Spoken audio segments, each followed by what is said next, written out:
नमस्कार दोस्तों, आपका स्वागत है। आज की हमारी कहानी है गृह लक्ष्मी। आरती जैसे ही सुबह 6 बजे उठकर बाहर आई, उसकी सास की आवाज़ आई, बहू आज अब तक नहीं उठी क्या? अरे एक कप चाय तो दे दो। तभी नीचे से दूध वाला बोला, दूध ले लो, जल्दी आओ, मैं लेट हो रहा हूँ। आरती झटपट किचन से बाहर आई, हाथ में पल्लू संभालते हुए बोली, भैया अभी आई, दूध का भगोना रखती है। तभी बाहर से सब्जी वाले की आवाज़ गूंजती है, भोजी भिंडी आलू ले लो, ताज़ी आई हैं। आरती हंसते हुए आवाज़ लगाती, अरे रमेश भैया आज भिंडी ज़रा बढ़िया देना, कल करेले अच्छे नहीं थे। अभी वो सब्जी समेट ही रही थी कि काम वाली बाई का फ़ोन आ गया, दीदी मेरे बच्चे बीमार हैं, मैं आज नहीं आऊँगी। तभी सास ने फिर से आवाज़ लगाई, बहू मेरी चाय ठंडी हो गई, गरम करके लाओ, दवा भी लेनी है। तभी अमीन ऑफिस के लिए तैयार होते हुए बाहर निकला। अरे सुनो ज़रा, मेरी नीली शर्ट कहाँ है, प्रेस हुई भी या नहीं? आरती पानी की बोतल भरते हुए, अभी देती हूँ अमन, बस 2 मिनट। अमन खींचकर कहता है, तुमसे टाइम पर एक काम नहीं होता ना? पति की बात सुन आरती सन्न रह गई। गांव के किनारे बसा हुआ वो पुराना सा घर, जिसकी कच्ची दीवारों पर वक्त के निशान अब साफ दिखने लगे थे।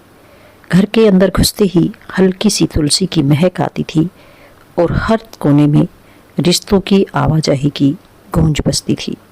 आरती उम्र होगी कोई 30-32 साल, सांवली रंगत, बड़ी बड़ी आंखें, माथे पर छोटी सी बिंदी और हल्की मुस्कान। भारतीय सभ्यता और संस्कृति की प्रतीक, एक कुशल गृहिणी थी। सुबह के ठीक 5 बजे जब पूरा घर गहरी नींद में होता, तब आरती की नींद खुल जाती। मोबाइल का अलार्म कभी कभी बजता भी नहीं था और आरती बिस्तर छोड़ देती थी। आदत ही ऐसी बन गई थी। सुबह उठकर स्नान करती, अलमारी के कोने से अपनी साड़ी निकालकर पहनती, बाल बांधती और सबसे पहले मंदिर में दीपक जलाती। हे ठाकुर जी, सबका भला करना और मुझे हिम्मत देना। आरती रोज़ यही कहती और फिर घर के काम में लग जाती। सास ससुर के लिए चाय, अमन के लिए टिफ़िन और बेटी गुड़िया को स्कूल के लिए तैयार करना। गुड़िया के छोटे छोटे जूते पॉलिश करती, पानी की बोतल भरती और टिफ़िन में उसकी पसंद का नाश्ता बनाकर रखती। तभी दूध वाला नीचे से आवाज़ लगाता, दूध वाला दूध ले लो, जल्दी आओ, मैं लेट हो रहा हूँ। आरती झटपट किचन से बाहर आई, हाथ में पल्लू संभालते हुए बोली, भैया आई अभी, लाओ जल्दी दिया करो, सुबह सुबह काम सिर पर चढ़ा रहता है। दूध का भगोना रखती है और तभी बाहर से सब्जी वाले की आवाज़ गूंजती है, भोजी भिंडी आलू ले लो, ताज़ी आई हैं। आरती हंसते हुए आवाज़ लगाती है, अरे रमेश भैया आज भिंडी ज़रा बढ़िया देना, कल करेले अच्छे नहीं थे। अभी वो सब्जी समेट ही रही थी कि काम वाली बाई शांता आंगन में आकर बोली, भाभी आज देर हो गई, बच्चे बुखार में थे। आरती थकी सी मुस्कान के साथ, कोई बात नहीं शांता दीदी, पर ज़रा जल्दी काम कर लो, गुड़िया को स्कूल छोड़ना है। काम वाली बाई झाड़ू पोछा करने लगी। उधर सास ने आवाज़ लगाई, बहू मेरी चाय ठंडी हो गई, गरम करके लाओ, दवा भी लेनी है। आरती झटपट चाय गरम करती है और सास के पास रख देती है। तभी अमन ऑफिस के लिए तैयार होते हुए बाहर निकला। अरे सुनो ज़रा, मेरी नीली शर्ट कहाँ है, प्रेस हुई भी या नहीं? आरती पानी की बोतल भरते हुए, अभी देती हूँ अमन, बस 2 मिनट। अमन खींच कर कहता है, तुमसे टाइम पर एक काम नहीं होता ना? आरती कुछ कह नहीं पाई, बस आंखों में हल्की सी नमी तैर गई। इधर गुड़िया का स्कूल बैग उठाया और उसे स्कूल छोड़ने के लिए चल दी। गुड़िया ने रोना शुरू कर दिया। मम्मा स्कूल नहीं जाना, पापा बोले ना छुट्टी कर दे। आरती उसके बाल संवारते हुए बोली, अरे मेरी जान, अच्छे बच्चे स्कूल जाते हैं, मम्मा शाम को चॉकलेट लाएगी। आरती गुड़िया को स्कूटी पर बिठाकर स्कूल छोड़ने निकली। घर लौटी तो फिर दोपहर का खाना बनाना, रोटी बेलते बेलते खुद से बुदबुदाई। दिन में कितनी बार चूल्हा जलाती हूँ, मगर किसी ने एक बार भी पूछा थक तो नहीं गई। थोड़ी देर बाद सास की आवाज़, बहू मेरे लिए गर्म पानी कर दे। आरती थाली परोसते हुए बोली, हाँ माँ जी, अभी रख देती हूँ। शाम को 4-5 ट्यूशन के बच्चे आ जाते तो सावित्री देवी का ताना हमेशा सुनाई देता, बस पढ़ाई लिखाई में ही लगी रहेगी, घर का काम कौन करेगा, घर संभालने के लिए भी टाइम दे बहू। आरती के दिल में हल्की सी टीस उठती, मगर वो कभी जवाब नहीं देती। शाम को बच्चों को पढ़ाना उसकी ज़रूरत भी थी और अपनी पहचान बचाए रखने का एक जरिया भी। हर दिन वही दिनचर्या, वही भाग दौड़। कभी अमन ऑफिस से लौटकर कुछ मंगवा लेता, कभी सास कुछ और हुक्म सुना देती। आरती की दिन भर की भागदौड़ में खुद के लिए कोई वक्त नहीं बचता। जब कभी आईने के सामने खड़ी होती तो अपने चेहरे पर थकान और बुझी हुई मुस्कान देखती। कब आखिरी बार अपने लिए कुछ किया था, ये सवाल आरती के मन में रोज आता। मगर फिर किसी की पुकार सुनाई देती, बहू पानी देना, और वो फिर उसी दिनचर्या में लौट आती। एक बच्ची पूछती, दीदी आप कभी थकती नहीं हैं क्या? आरती मुस्कुराई, थकती तो हूँ, मगर जिंदगी रुकने नहीं देती बिटिया। रात को जब सब सो जाते, आरती उसी मुस्कान के साथ बिस्तर पर लेट जाती। एक दिन शाम का वक्त था, सूरज ढलने को था और आसमान हल्की गुलाबी रोशनी में ढल चुका था। आरती दिन भर की भागदौड़ के बाद भी थकी नहीं थी। तभी अमन ने फ़ोन करके बताया, आरती मेरे कुछ दोस्त आज शाम को पार्टी पर आ रहे हैं, इसलिए उनके लिए कुछ स्नैक्स और नाश्ते का इंतज़ाम कर लेना। आरती फटाफट उठी और स्नैक्स की तैयारी करने लगी। उसने फटाफट आलू प्याज काटे और पकोड़े की तैयारी करने लगी। किचन में खड़ी सबके लिए स्नैक्स, चटनी, पकोड़े और मिठाई बना रही थी। अरे बहू, ये गरम पकोड़े भेज दे मेरे लिए अलग प्लेट में। सास की आवाज़ फिर आई, अभी लाई माँ जी। आरती ने थाली संभाली और मुस्कुराते हुए पकड़ाई। उधर हॉल में अमन के दोस्त जमा थे। माहौल हंसी मजाक और शराब की बोतलों से शरोबार था। गिलास टकराए जा रहे थे, दोस्त ठहाके लगा रहे थे। अमन भी मस्ती में था। आरती ने प्लेट भरकर स्नैक्स रखे और चुपचाप लौटने लगी। तभी अमन ने दोस्तों को मजाक में कहा, अरे यार, मेरी बीवी तो काम करने की मशीन है, बस एक बार कहने की देर है। बोल दो, चाय लाओ, पकोड़े लाओ, खाना बनाओ, सब कर देती है। मुंह भी बंद और हाथ भी चलते रहते हैं। मजाल है जो कभी ना कर दे, वरना आजकल कौन सी औरतें ऐसी होती हैं। तभी एक दोस्त ने कहा, अरे यार, तेरी वाइफ तो ट्यूशन भी पढ़ाती है, उससे तुम्हारी फाइनेंशियल मदद भी हो जाती होगी। अरे कहाँ यार, 2-4 बच्चों के पढ़ाने से कौन से सपने पूरे होते हैं। सभी दोस्त हंस पड़े। सही कहा भाई, बड़ी किस्मत है तेरी। अमन भी हंसते हंसते गिलास उठा लेता है, लेकिन आरती, उसके कानों में जैसे तेज छन्नाटे पड़ गए। दिल भीतर तक चीर गया। वो मुस्कुराती हुई किचन तक आई और फिर दीवार का सहारा लेकर वहीं बैठ गई। धीरे धीरे आंखें भीगने लगी। हल्की सिसकी दवाई मैं मशीन हूँ? मैं सिर्फ काम करने वाली हूँ। इतनों सालों से जिस घर को अपना मानकर दिन रात सिर झुकाकर सेवा की, उसी घर में उसकी हैसियत बस एक काम करने की मशीन की तरह है। तभी ससुर राम प्रसाद जी आंगन से निकलते हुए उधर आए। उनकी नज़र किचन में सिर झुकाए रोती आरती पर पड़ी। धीरे से पास आए और खुले से बोले, बहू क्या हुआ? आरती ने आंखें पोंछ ली मगर रोशनी में छुपा ना सकी। कुछ नहीं बाबूजी, राम प्रसाद जी ने स्नेह से कंधे पर हाथ रखा।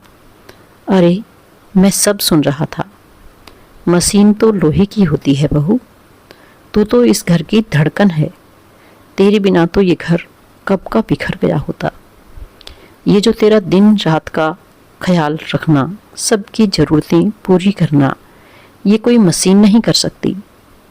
ये तो बस एक औरत का धैर्य और उसका प्यार ही कर सकता है। आरती की आंखों से फिर आंसू बह निकले। बाबूजी, मैंने कभी शिकायत नहीं की, बस अपनेपन की उम्मीद की थी। पर शायद औरत की थकान किसी को दिखती ही नहीं है। राम प्रसाद जी ने उसका सिर सहलाया। तूने सही कहा बहू। आज मैं देख रहा हूँ घर की बुनियाद तो तू है। जो तू झेल रही है ना बहू, अब वो मैं सबको दिखाऊंगा। आरती चुप थी मगर उसके मन में सुकून की हल्की सी लहर उठी। कम से कम एक इंसान तो था जिसने उसकी तकलीफ को समझा था। राम प्रसाद जी ने जाते जाते अमन को तेज आवाज में बुलाया। अरे अमन सुन। अमन हड़बड़ाकर आया।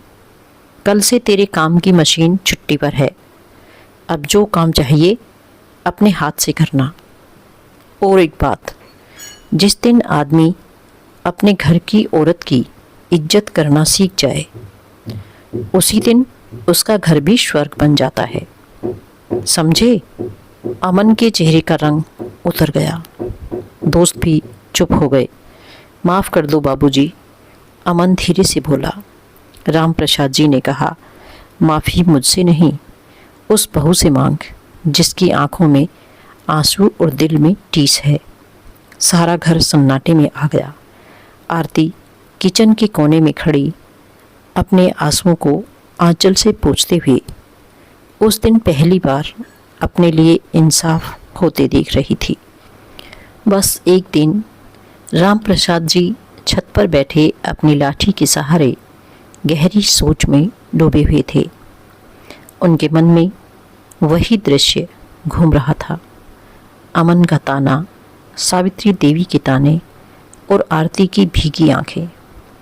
उन्होंने तय कर लिया, बहू को अब कुछ दिन आराम देना ही पड़ेगा, तभी समझ आएगा इस घर को। उसके बिना एक दिन कैसे गुजरता है। सुबह होते ही उन्होंने आरती को बुलाया। बहू, मैंने तेरा मायके में फ़ोन कर दिया है, तू 2-3 दिन वहाँ चली जा। आरती सकपकाई। बाबूजी कैसे? घर का काम कौन करेगा? राम प्रसाद जी ने मुस्कुराते भी कहा, यही तो देखना है कौन क्या कर पाता है। अब तू अपनी माँ के पास जा, मैं देख लूँगा। सावित्री देवी भी वहीं थी। कहने लगी, अरे आप भी ना, घर की औरत बिना कैसे चलेगा? राम प्रसाद जी बोले, जब कोई कुछ नहीं करता और बस ताने मारता है तो समझने का यही तरीका है। अब तो भी संभालेगी काम। अमन उठा और बोला, ठीक है बाबूजी, मैं कर लूँगा। मन ही मन सोच रहा था, करने में क्या है, 2 दिन की बात है, आरती मायके चली जाएगी। सास और अमन ने सोचा, थोड़ा सा झाड़ू पोछा खाना वाना हो जाएगा सब। पहले दिन सुबह 5 बजे अलार्म बजा। अमन ने बंद कर दिया। सावित्री देवी उठी। ओ अमन उठ जा, बिटिया को स्कूल छोड़ना है। अमन आंख मलते हुए बोला, अभी तो रात ही है मम्मी। किचन में पहुंचकर सास ने चाय बनाई। नमक ज़्यादा हो गया। हाय राम, बहू कैसे कर लेती है इतना सारा काम। तभी दूध वाला आ गया। मालकिन, दूध लीजिए, कल का हिसाब भी देख लीजिए। सावित्री, अरे बहू, तो हिसाब रखती थी, अब कहाँ लिखा है। उलझन बढ़ गई। अमन गुड़िया को तैयार कर रहा था। जल्दी कर बेटा। गुड़िया, मुझे मम्मा ही तैयार करेंगी, मुझे उनसे ही तैयार होना है। और रोना शुरू कर दिया। टिफ़िन बनाना भूल गए। स्कूल में देर हो गई। अमन हड़बड़ाकर ऑफिस भागा। दूसरे दिन घर में झाड़ू पोछा अधूरा। खाने में नमक कभी ज़्यादा कभी कम। गुड़िया स्कूल नहीं जाना चाहती थी। सास थक कर बैठ गई। दोपहर तक हालात ये कि सबकी हालत खराब। बिटिया, गुड़िया तैयार नहीं हो रही थी। उधर सावित्री देवी पोछा लेकर फिसल गई। हाय राम, ये रोज कैसे करती है। बहू, रमेश दूध वाले से उलझ पड़ा। कितना हिसाब है यार, समझ नहीं आ रहा। ट्यूशन वाले बच्चों को सतीश ने पढ़ाना शुरू किया तो एक बच्चा बोला, अंकल, हमें दीदी ही पढ़ाएंगी, आपको कुछ नहीं आता। शाम तक सब हाँफने लगे। चेहरे पर पसीना, कपड़े अस्त व्यस्त। राम प्रसाद जी मुस्कुराते हुए बोले, क्या हुआ सावित्री, आज काम आसान लग रहा है। सावित्री देवी, बिल्कुल नहीं जी, मैं तो थक गई। बहू ना होती तो घर तो बिखर ही जाता। अमन शाम को ऑफिस से लौटा, चेहरा लटका हुआ था। बाबूजी, मैं तो परेशान हो गया। अब समझ आया आरती कितना कुछ कर लेती है। बिना बोले राम प्रसाद जी ने कहा, और यही बातें तुम लोग मजाक में उड़ा रहे थे। औरत को घर में सबसे कमज़ोर समझा जाता है, जबकि वो ही सबसे मजबूत होती है। अमन, बाबूजी, अब आरती के लौटते ही सबसे पहले उससे माफ़ी मांगूंगा और वादा करता हूँ अब हर काम में हाथ बटाऊंगा। सावित्री देवी जी कहने लगी, हाँ जी, मैं भी अब बहू को ताने नहीं मारूंगी, बहुत गलती हो गई। राम प्रसाद जी ने कहा, अब आरती के आने पर इस घर को फिर से जीने लायक बनाएंगे सब मिलकर। तीसरे दिन घर का आलम ऐसा कि काम अधूरा। अमन ऑफिस भी नहीं जा पाया। सास ससुर थक कर हार मान चुके थे। शाम को आरती लौटी। सब दरवाजे पर खड़े थे। अमन ने हाथ जोड़कर कहा, माफ़ कर दो आरती, हम सब ने तेरे बिना घर का हाल देख लिया, अब तुझे कभी अकेला नहीं छोड़ेंगे। सास सावित्री जी, बहू, हमसे गलती हो गई, तुझसे ताने भी मारे और तेरा काम भी कम आका। अब तू ही इस घर की रानी है। राम प्रसाद जी ने मुस्कुराते हुए कहा, जो सीखना था सब ने सीख लिया। अब इस घर में कोई अकेला काम नहीं करेगा, सब मिलकर काम करेंगे और जिएंगे। आरती की आंखों में खुशी के आंसू बह निकले। थैंक यू पापा जी, आपने जो मेरे लिए किया वो सारी ज़िंदगी नहीं भूल पाऊंगी। घर का माहौल बदल चुका था। जहाँ कभी ताने मार गूंजते थे, अब प्यार और सम्मान की आवाज़ आने लगी थी। शाम का वक्त था। घर में हल्का हल्का उजाला और दिलों में गहराती समझदारी की परछाइयाँ। आरती मायके से लौट चुकी थी, थकी हुई नहीं बल्कि शांत सी। कमरे के एक कोने में बैठी थी। उसकी आंखों में अब भी वो सारे ताने, अपमान और अकेलेपन की परछाई बसी थी। तभी राम प्रसाद जी ने सबको आंगन में बुलाया। अमन, सावित्री देवी और आरती तीनों खामोश होकर सामने बैठ गए। राम प्रसाद जी ने गहरी सांस ली और बोले, बीवी हो या बहू, वो घर की मशीन नहीं होती, उसकी भी भावनाएं होती है, थकान होती है और सबसे बड़ी बात, उसकी भी एक पहचान होती है। ये घर उसके बिना बस एक इमारत है जिसमें न रौनक है न रूह। और जब तक तुम लोग उसकी अहमियत नहीं समझोगे तब तक ये घर कभी सुकून नहीं देखेगा। सावित्री देवी की आंखें झुक गई। अमन की आंखों में पछतावे की आंच थी। अमन कांपती आवाज़ में आरती की ओर देखने लगा। माफ़ कर दो आरती, जो तुम्हारे लिए सबसे ज़्यादा करना चाहिए था वही मैं नहीं कर पाया। तुझमें कभी कोई कमी नहीं थी, कमी तो हमारी सोच में थी। अब से तू अकेली नहीं, तेरा हर काम अब हमारा भी काम होगा। आरती की आंखें भर आई थी। उसके होठों पर पहली बार थकान नहीं, सुकून की हल्की मुस्कान थी। सावित्री देवी ने धीरे धीरे आरती का हाथ पकड़ा और कहा, बहू, मैं बहुत कुछ बोलती थी पर समझ ना पाई कि तू ही इस घर की असली नींव है। अब तुझे कभी अकेले नहीं छोड़ूंगी। चल, मिलकर सब कुछ संभाल देंगे। आरती की आंखों से आंसू बह चले, पर वो आंसू अब दर्द के नहीं थे, वो थे अपनापन और सम्मान के। अगले दिन की सुबह अब आरती 5 बजे नहीं उठी। अमन उठकर बेटी को तैयार करने लगा। सावित्री देवी ने नाश्ता बनाना शुरू किया। आरती अब आराम से उठी, पूजा की और फिर अपनी स्कूटी से बेटी को स्कूल छोड़ दिया। बिना हड़बड़ी, बिना जल्दी के, बिना चीख पुकार के। शाम को जब ट्यूशन के बच्चे आए तो अमन ने चाय बना दी और खुद टेबल साफ की। सास भी आरती के पास बैठकर कहने लगी, थोड़ा हिसाब किताब मुझे भी सिखा दे बहू, अब मैं भी कुछ सीखना चाहती हूँ। घर की रसोई में अब सिर्फ बर्तनों की खनखटाहट नहीं, हंसी की आवाज़ें भी आने लगी थी। घर में अब बदलाव आ चुका था। आरती अब केवल एक करने वाली नहीं रही, बल्कि एक जीने वाली बन चुकी थी। और ये कहानी हर उस औरत की है जो दिन रात खामोशी से सबके लिए जीती है, पर एक दिन उसे उसका सम्मान मिल ही जाता है।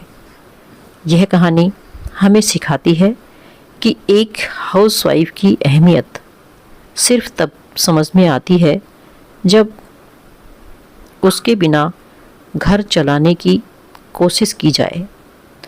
वो जो बिना शिकायत दिन रात सबके लिए जीती है, उसका आत्मसम्मान भी उतना ही कीमती है जितना किसी और का। क्योंकि सम्मान सिर्फ काम का नहीं, इंसान का हक है।